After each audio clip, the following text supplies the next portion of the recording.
और सब भूल गए हरफे सदाकत लिखना, और सब भूल गए हरफे सदाकत लिखना, काम हमारा ही रह गया बगावत लिखना। जय हिंद दोस्तों, मैं हूं शम्स तबरेज़ और आप देख रहे हैं टाइम्स मेल।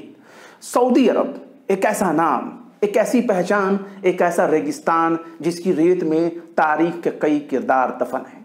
किसी जमाने में अल हिजाज के नाम से मशहूर अरब के इस इलाके को ही सऊदी अरब आज कहा जाता है। सऊदी अरब को पश्चिमी देशों का सबसे बड़ा लाडला देश माना जाता है, जिसकी नाराजगी कोई भी देश नहीं झेलना चाहता। इतिहास गवाह है कि सऊदी अरब को बनाने में पश्चिमी देशों का सबसे बड़ा योगदान रहा है।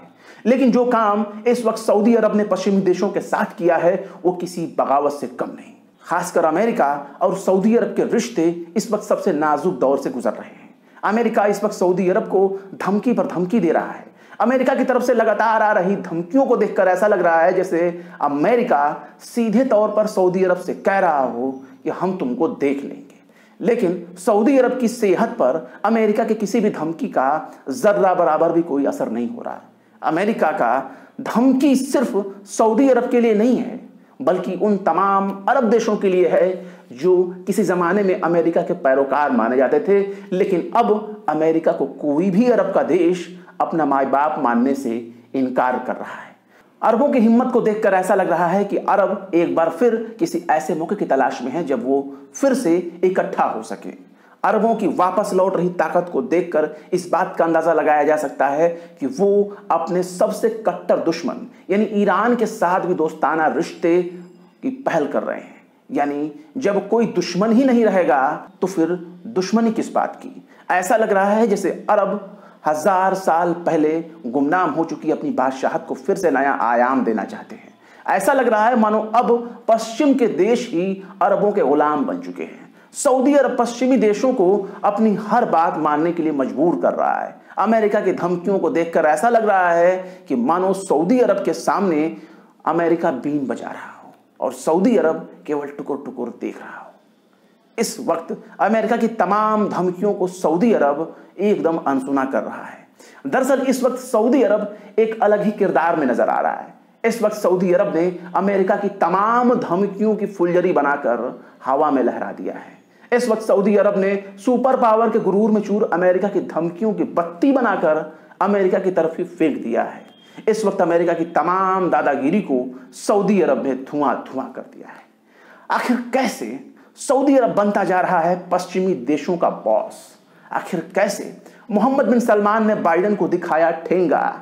आखिर कैसे सऊदी अरब ने अमेरिका को दिखाई लाल लाल आंख? आखिर कैसे अमेरिका और सऊदी अरब के रिश्तों में आ रही है कड़वाहट? बताएंगे आपको और भी बहुत कुछ। लेकिन आप अगर हमारे चैनल पर नए हैं और पहली बार हमारे वीडियो को देख रहे हैं तो आप हमारे चैनल को सब्सक्राइब कर लें, वीडियो को लाइक कर दें और बेबाक निष्पक्ष स्वतंत्र पत्रकारिता को सपोर्ट करने के लिए हमारे चैनल टाइम्स मेल को जरूर से जरूर सब्सक्राइब करें और हाँ, बेल आइकन का घंटी वाला बटन भी जरूर प्रेस कर दें। लौटते हैं खबर की तरफ। पूरी दुनिया में कच्चे तेल के सबसे बड़े निर्यातक देशों के संगठन यानी ओपेक प्लस ने 5 अक्टूबर को तेल उत्पादन में कटौती का ऐलान कर दिया, जिसके बाद ओपेक प्लस की अगुवाई करने वाले सऊदी अरब के लखते जिगर यानी अमेरिका मुंह फुलाकर बैठ गया है। इस वक्त सऊदी अरब से अमेरिका बहुत बुरी तरह से खफा है। अमेरिका के लिए सबसे दुख की बात यह है कि ओपेक प्लस के सदस्य देशों में रूस भी शामिल है। अमेरिका तेल की कीमतों को कम कराने के लिए तेल के प्रोडक्शन में इजाफा करने की मांग कर रहा था। इसके लिए बाकायदा अमेरिकी राष्ट्रपति जो बाइडेन ने सऊदी अरब का दौरा भी किया था। ओपेक प्लस ने अमेरिका की मंशा के ठीक उलट फैसला ले लिया और अंतर्राष्ट्रीय हालात का हवाला देकर ऑयल प्रोडक्शन में कटौती का ऐलान कर दिया। यानी जो काम बाइडेन सऊदी अरब के जरिए कराना चाहते थे उसका ठीक उल्टा काम सऊदी अरब ने कर दिखाया, जिसके बाद बाइडेन सऊदी अरब से खासा नाराज चल रहे हैं। बाइडेन ने मंगलवार को न्यूज चैनल CNN को दिए एक इंटरव्यू में कहा कि सऊदी अरब के लिए इसके कुछ नतीजे होंगे। बाइडेन ने कहा कि सऊदी अरब ने रूस के लिए जो किया उसके कुछ नतीजे होंगे। मैं ये नहीं बताऊंगा कि मैं क्या सोच रहा हूं और मेरे मन में क्या है, लेकिन उसके नतीजे जरूर होंगे।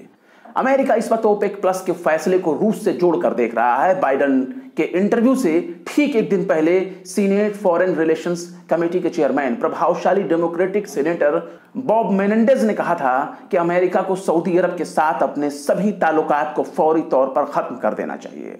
अमेरिकी सीनेटर क्रिस मर्फी ने रविवार को कहा, सऊदी अरब से हमें उतना सहयोग नहीं मिला जितना हमें चाहिए था, इसलिए हमें सऊदी अरब के साथ अपने ताल्लुकात के बारे में सोचना होगा। मर्फी ने कहा कि डेमोक्रेट्स के बाकी सदस्य भी इस पक्ष में हैं कि गल्फ कंट्री यानी खाड़ी देशों के साथ ताल्लुकात पर फिर से गौर किया जाना चाहिए। अमेरिका के 3 और डेमोक्रेट नेताओं ने अपने साझा बयान में कहा कि अब वक्त आ गया है कि अमेरिका खाड़ी देशों के साथ ताल्लुकात में सुपर पावर की भूमिका में आए। अब खाड़ी देशों को इस फैसले के नतीजों का अंजाम भुगतने के लिए भी तैयार रहना चाहिए। यानी सऊदी अरब समेत तमाम खाड़ी देशों को अमेरिकी नेता खुले तौर पर धमकी दे रहे हैं।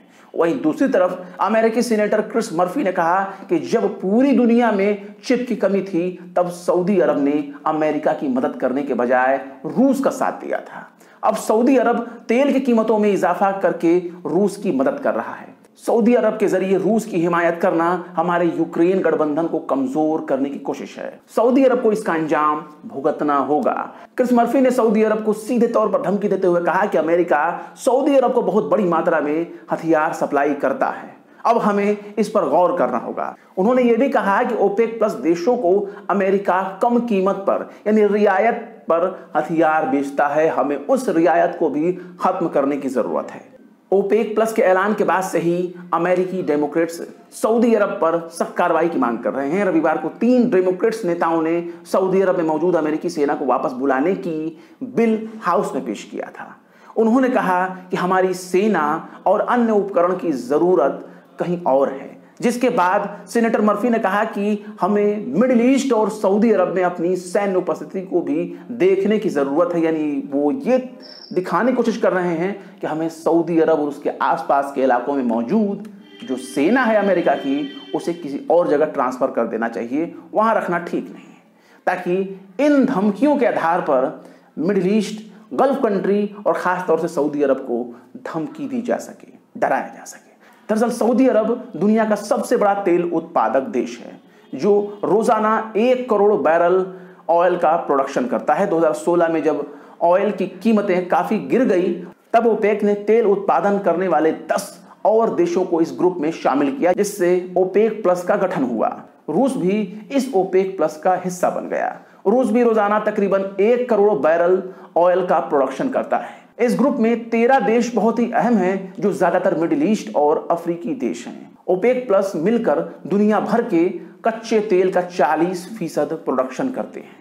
वहीं सऊदी अरब ने रूस का पक्ष लेने और अमेरिका के खिलाफ सियासत करने के तमाम इल्जामों को खारिज कर दिया। सऊदी अरब के विदेश मंत्रालय ने कहा है कि ओपेक प्लस के फैसले तमाम सदस्य देशों की रजामंदी पर आधारित है। यह फैसला किसी एक देश का नहीं है, यह फैसला आर्थिक आधार पर किए जाते हैं ताकि तेल बाजार से मांग और आपूर्ति का संतुलन बना रहे। सऊदी अरब के विदेश मंत्रालय ने अपने बयान में कहा, सऊदी अरब ने अमेरिका से हो रही लगातार बातचीत में साफ तौर पर जाहिर किया था कि ओपेक प्लस के फैसले को 1 महीना टालने के नकारात्मक आर्थिक परिणाम होंगे। इस फैसले को टालने का सुझाव दिया गया था। यूक्रेन संकट के संदर्भ में सऊदी अरब की स्थिति को लेकर तथ्यों से छेड़छाड़ करना दुर्भाग्यपूर्ण है और इससे सऊदी अरब की स्थिति नहीं बदलेगी। मतलब सऊदी अरब कह रहा है कि वो किसी भी कीमत पर अपने फैसले को बदलने वाला नहीं है। सऊदी अरब ने साफ तौर पर जाहिर कर दिया कि ओपेक प्लस का मतलब सिर्फ सऊदी अरब नहीं है, बल्कि ओपेक प्लस का मतलब तमाम सदस्य देशों के जरिए सहमति के आधार पर लिया गया फैसला है, न कि सिर्फ सऊदी अरब का। लेकिन सबसे गौर करने वाली बात यह है कि सऊदी अरब ओपेक प्लस की अगुवाई करता है। शायद इसीलिए अमेरिका सरेआम सऊदी अरब को धमकी दे रहा है। लेकिन अमेरिका की तमाम धमकियों को सऊदी अरब नजरअंदाज कर रहा है, जो अमेरिका की बादशाहत के लिए बहुत बड़ा खतरा है। अगर अमेरिका ने सऊदी अरब से अपने ताल्लुकात को खत्म भी कर दिया तो इससे कुछ ज्यादा फर्क पड़ने वाला नहीं है, क्योंकि अमेरिका की जगह लेने के लिए रूस मुंह बाय खड़ा है। हालांकि अमेरिका ऐसा कुछ भी नहीं कर सकता जैसा वो धमकी देने में बोल रहा है, क्योंकि वो अमेरिका को सिर्फ सऊदी अरब से ही नहीं बल्कि तमाम ओपेक प्लस देशों से लोहा लेना पड़ेगा, जो सऊदी अरब की अगुवाई में ओपेक प्लस के सदस्य हैं। इसलिए सऊदी अरब भी बेफिक्र है और अमेरिका केवल धमकीबाजी से ही अपना काम चला रहा है। बहरहाल चलते चलते आखिर में अकबर मासूम ने भी क्या खूब फरमाया है, तेरे गुरूर की इस्मत दरी से नादिम हूँ, तेरे गुरूर की इस्मत दरी पे नादिम हूँ, तेरे लहू से भी दामन है दागदार मेरा। फिलहाल इस वीडियो में बस इतना ही है। वीडियो आपको कैसा लगा कमेंट बॉक्स में जरूर बताएं। वीडियो पसंद आए तो लाइक करें, शेयर करें और विभाग निष्पक्ष स्वतंत्र पत्रकारिता को सपोर्ट करने के लिए हमारे चैनल टाइम्स मेल को जरूर से जरूर सब्सक्राइब करें और हाँ, बेल आइकन का घंटी वाला बटन जरूर दबा दें ताकि हमारे चैनल पर आने वाला नए वीडियो का नोटिफिकेशन आपको फौरन ही मिल जाए।